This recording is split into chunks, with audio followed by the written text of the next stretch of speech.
ਸਤਿ ਸ਼੍ਰੀ ਅਕਾਲ ਜੀ। Punjabi radio USA ਦੇ YouTube Facebook ਦੇ ਉੱਤੇ ਸਭ ਦਾ ਸਵਾਗਤ ਹੈ। ਸੋ ਆਪਾਂ ਅੱਜ ਯੋਸੇਮਿਟੀ ਵੈਲੀ ਦੇ ਵਿੱਚ ਆਏ ਹਾਂ। ਸੋ ਫਰੈਸਡੋ ਤੋਂ ਤਕਰੀਬਨ 2-2.5 ਘੰਟੇ ਦਾ ਇਹ ਰਸਤਾ ਆ। ਸੋ ਸਾਹਮਣੇ ਜਿਹੜਾ ਪੁਆਇੰਟ ਤੁਸੀਂ ਇਹ ਦੇਖ ਰਹੇ ਹੋ, ਇਸ ਨੂੰ ਹਾਫ ਡੋਮ ਕਹਿੰਦੇ ਆ। ਇਹ ਇੱਥੋਂ ਦੀ ਸਭ ਤੋਂ ਫੇਮਸ ਪੀਕ ਜਿਹੜੀ ਇਹ ਹੈਗੀ ਆ। ਸੋ ਟਨਲ ਵਿਊ ਪੁਆਇੰਟ ਦੇ ਉੱਤੇ ਆਪਾਂ ਇਸ ਟਾਈਮ ਖੜੇ ਹੈਗੇ ਆ। ਬਰਫ਼ ਪੈ ਕੇ ਹਟੀ ਹੈ ਕੁਝ ਸਮਾਂ ਪਹਿਲਾਂ, ਪਰ ਪਹਿਲਾਂ ਦੇ ਮੁਕਾਬਲੇ ਇਸ ਸਾਲ 2021 'ਚ ਹੁਣ ਜਦੋਂ ਇਹ ਵੀਡੀਓ ਬਣਾ ਰਿਹਾ ਮੈਂ, ਤਾਂ 60% ਸਿਰਫ ਸਨੋ ਕਵਰ ਆ।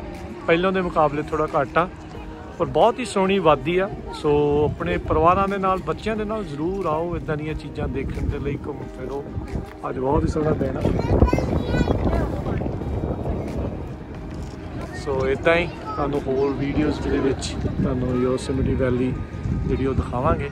ਸੋ ਹਰਜੋਤ ਸਿੰਘ ਜੀ ਵੀ ਜੁੜੇ ਹੋਏ ਨੇ। ਹਾਂਜੀ, ਸਤਿ ਸ਼੍ਰੀ ਅਕਾਲ ਜੀ। ਸਤਿ ਸ਼੍ਰੀ ਅਕਾਲ ਜੀ। ਕੁਦਰਤ ਦੇ ਨਜ਼ਾਰੇ ਦੇਖੋ, ਬਹੁਤ ਵਧੀਆ, ਇੰਨਾ ਸੁਹਾਵਣਾ ਹੈਗਾ ਆ। ਜ਼ਰੂਰ ਜਿਹੜੇ ਖਾਸ ਕਰਕੇ ਕੈਲੀਫੋਰਨੀਆ ਰਹਿੰਦੇ ਉਹਨਾਂ ਤੋਂ ਜ਼ਰੂਰ ਆਉਣਾ ਚਾਹੀਦਾ। ਯੋਸੇਮਿਟੀ ਨੈਸ਼ਨਲ ਪਾਰਕ ਬਹੁਤ ਵੱਡਾ ਜਿਹੜਾ ਪਾਰਕ ਹੈਗਾ। ਆਮ ਤੁਸੀਂ ਪੂਰੇ ਦੁਨੀਆ 'ਚ ਆਹ ਜਿਹੜੀ ਪਿਕਚਰ ਆ ਦੇਖਦੇ ਆ, ਇਹਦੇ ਵੱਲ ਦੇਖ ਕੇ ਕਹਿੰਦੇ ਵੀ ਅਮਰੀਕਾ 'ਚ ਇੱਦਾਂ ਦੀਆਂ ਚੀਜ਼ਾਂ ਜ਼ਰੂਰ ਆਉਣਾ ਚਾਹੀਦਾ।